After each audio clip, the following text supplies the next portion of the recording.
Pemirsa, Pergub Aceh tentang APBA 2018 telah disahkan Mendagri. Namun perseteruan antara elit Aceh masih terus berlanjut, apalagi perang opini di media sosial seolah tak terbendung. Rakyat bingung menonton polemik di antara keduanya.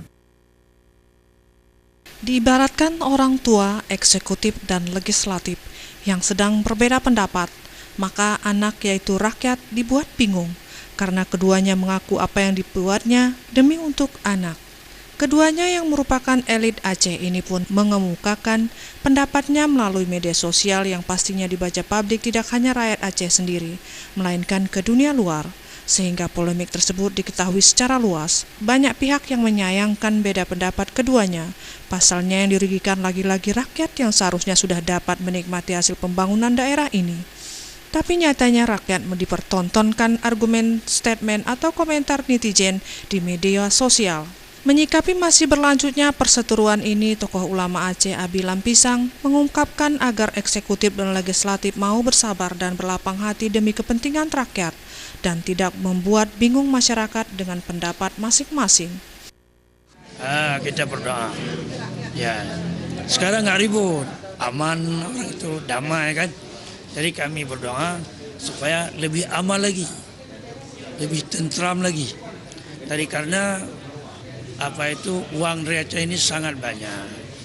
Ya, makanya kalau tidak kita berdoa mungkin tidak terserap semuanya.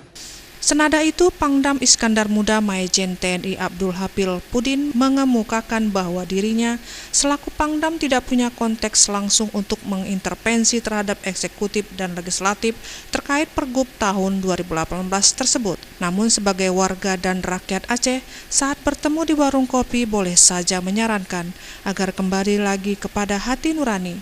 Seperti dijelaskan Pangdam Iskandar Muda saat silaturahmi dengan insan pers di kediamannya Senin kemarin, dampak yang akan terjadi yaitu terganggunya kesejahteraan rakyat. Bagaimana hubungan legislatif eksekutif?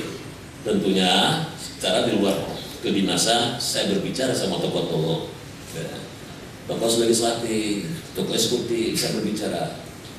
Kita harus sama-sama kembali kepada hati nurani kita sebagai masyarakat. Apa yang kita cari hidup itu? Apa kita cari hidup itu? Hidup itu kita cari bagaimana kita meninggalkan sesuatu kepada anak cucu kita, sehingga anak cucu kita nanti hidupnya sejahtera. Pada saat kita sudah tidak ada lagi, dia berdoa, alangkah bahagianya nenek moyang saya meninggalkan sesuatu yang baik untuk Aceh ini. Tim Liputan Aceh TV.